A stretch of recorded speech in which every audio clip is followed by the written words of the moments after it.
You ask Tiger to solve. This deals with linear equations with one unknown. The final result is k equals 21.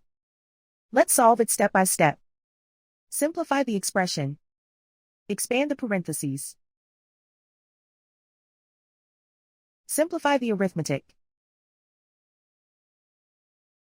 Group all constants on the right side of the equation. Add 48 to both sides.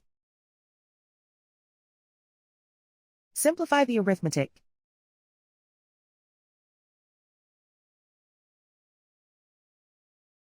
Isolate the k.